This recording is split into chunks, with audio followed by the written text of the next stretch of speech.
Baik, Assalamualaikum warahmatullahi wabarakatuh. Materi perkuliahan untuk retorika dakwah atau public speaking hari ini adalah penyampaian pidato. Penyampaian pidato di sini adalah bertujuan agar ketika seseorang itu menyampaikan pidato itu dapat dilakukan dengan cara-cara yang profesional. Jadi harus memperhatikan beberapa hal. Nah, yang pertama, kita lihat ada prinsip-prinsip penyajian pidato. Ada 3 prinsip di sini. Prinsip yang pertama yaitu jangan berbicara pada diri sendiri. Maksudnya di sini adalah ketika kita menyampaikan pidato atau kita akan maju ke depan panggung, depan umum untuk menyampaikan sesuatu informasi. Nah, kita harus ingat bahwa apa yang kita akan sampaikan itu adalah untuk apa? Untuk orang banyak, untuk khalayak, untuk audiens. Sehingga kita jangan sampai berbicara untuk diri kita sendiri. Jadi apa yang kita sampaikan itu harus dipahami dan dimengerti oleh orang banyak atau oleh audiens yang menjadi tujuan kita. Sehingga sebisa mungkin dalam penggunaan bahasa atau dalam menyampaikannya kita harus menggunakan bahasa yang memang mudah dipahami atau mudah dimengerti oleh audiens tersebut. Kemudian yang kedua, kita lihat yang kedua di sini adalah puaskan mata dan pendengaran mereka. Nah, puaskan mata dan pendengaran mereka di sini adalah bahwa ketika kita akan tampil untuk menyampaikan informasi tersebut atau penyajian pidato tersebut. Jadi kita harus berpenampilan sesuai dengan yang diinginkan atau dengan profesional. Jadi misalnya kita dalam kegiatan atau acara-acara resmi, kita harus berpenampilan juga yang formal sesuai dengan konsep acara tersebut. Sehingga jangan sampai kita belum lagi menyampaikan padahal informasi yang akan kita sampaikan adalah sesuatu informasi yang sangat bagus, tapi dari segi penampilannya saja kita tidak terlihat profesional sehingga audiens itu sudah akan malas untuk mendengarkan apa yang kita sampaikan. Walaupun kata pepatah, don't judge the book by the cover, tapi tetap penampilan itu tetap harus diperhatikan. Sehingga nanti ketika akan menyampaikan akan enak dan begitu juga ketika kita menyampaikan kita harus menggunakan intonasi suara atau suara itu penyampaiannya misalnya kita dengan mic jangan kita terlalu mengkor-kor terlalu besar suaranya sehingga akan sakit dengarkan di telinga oleh audiens. Jadi kita harus atur nada berbicara kita sehingga enak atau mudah didengarkan apa yang kita sampaikan. Kemudian selanjutnya yang ketiga, yaitu lakukan kontrol pada semua unsur mekanisme fisik secara maksimal. Nah, kita harus melakukan kontrol pada mekanisme fisik, baik dari segi gerakan kita, gaya tubuh kita, atau dari cara kita berbicara, nada suara, intonasi, dan sebagainya. Karena hal ini juga akan berpengaruh bagaimana informasi atau model komunikasi kita ini tersampaikan kepada audiens kita. Nah, ketika kita misalnya menyampaikan dengan cara atau gerakan yang sangat kaku, itu juga akan berpengaruh dengan informasi yang akan diserap atau dipahami oleh audiens. Atau misalnya kita dengan gaya yang super duper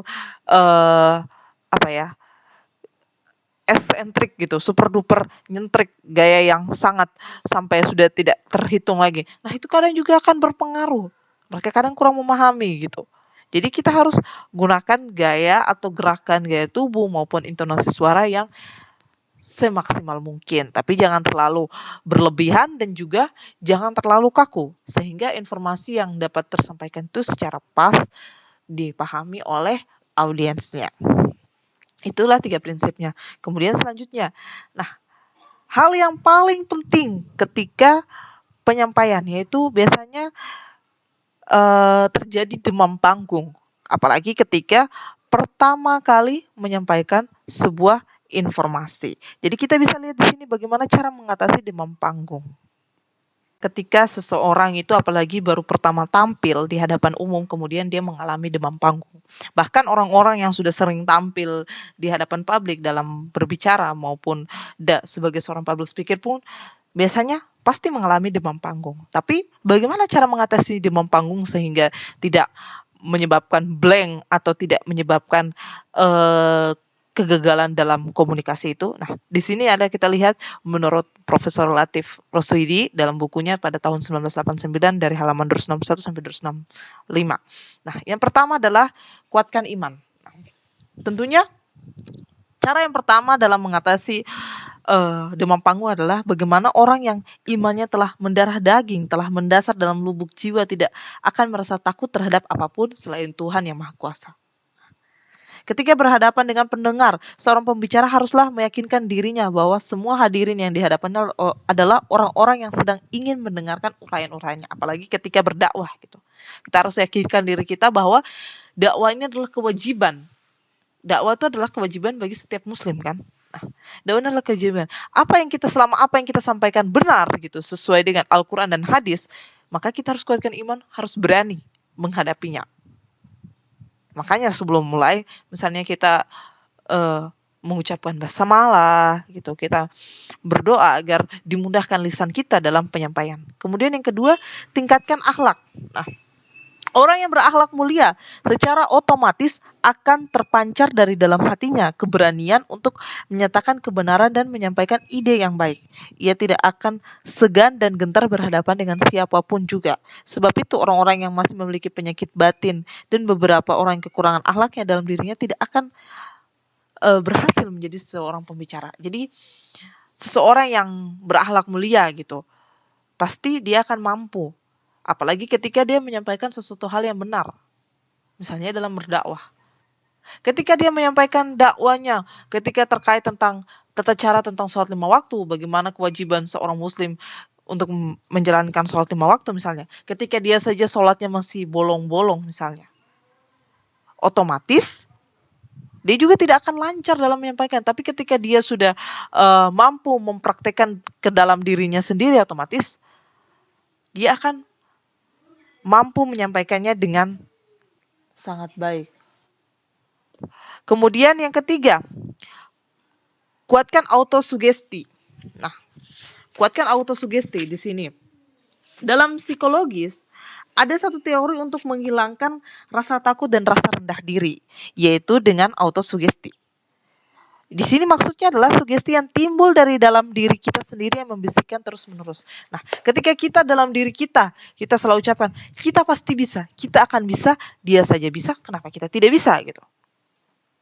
Nah, kita pasti bisa. Maka kita akan tersugesti secara pikiran alam bawah sadar kita, pikiran kita bahwa kita pasti akan bisa tampil ke hadapan publik. Kita pasti bisa akan tampil. Tapi kalau kita sudah tersugestinya sesuatu hal yang negatif, misalnya kita tidak mampu gitu, kita pasti akan menjadi orang yang buruk gitu ketika tampil hadapan. Pasti akan kita sesuai dengan pikiran kita bahwa sesuatu yang negatif, tapi kita dapat ketika kita bersugesti sesuatu hal yang positif, maka kita akan bersikap sesuai yang positif juga.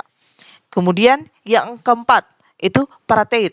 Parateit di sini adalah kesiapan yang maksimal untuk berbicara di hadapan umum. Nah, ketika kita sudah mempraktekannya, berlatih terus-menerus di rumah misalnya, berlatih di hadapan kaca dan sebagainya, maka kita pasti punya kesiapan.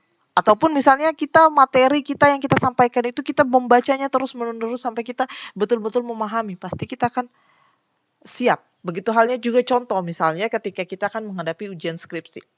Ketika kita tidak mempelajari dengan benar, dengan baik tentang materi yang akan kita ujiankan gitu, akan kita presentasikan di hadapan penguji, otomatis ketika kita dihadapkan dengan penguji pun kita akan takut dan gugup, pasti banyak kesalahan. Tetapi ketika kita telah mampu siap gitu secara mental maupun secara fisik maupun secara pemahaman, pasti kita akan siap apapun pertanyaan yang akan diberikan, apapun kondisinya nanti. Kemudian yang kelima, anggaplah pendengar itu sebagai manusia biasa. Misalnya ketika kita dihadapkan oleh pendengar yang ternyata para profesional, tapi kita harus anggap bahwa mereka juga adalah manusia biasa. Tapi kita harus meyakinkan diri kita bahwa kita menganggap mereka memang manusia biasa. Kita semua manusia kan sama. Misalnya apa yang kita informasikan atau kita sampaikan, bisa saja mereka belum tahu informasi tersebut. Jadi kita anggaplah audiens kita itu adalah sebagai manusia biasa.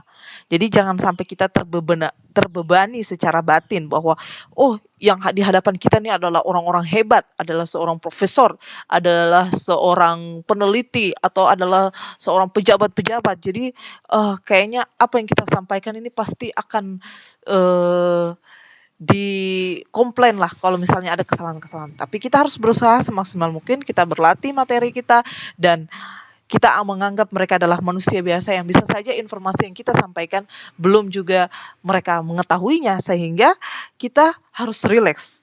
Jadi ketika menyampaikannya pun kita dapat mengatasi hal-hal seperti demam panggung. Itu yang pertama tadi, ingat, kuatkan iman kita.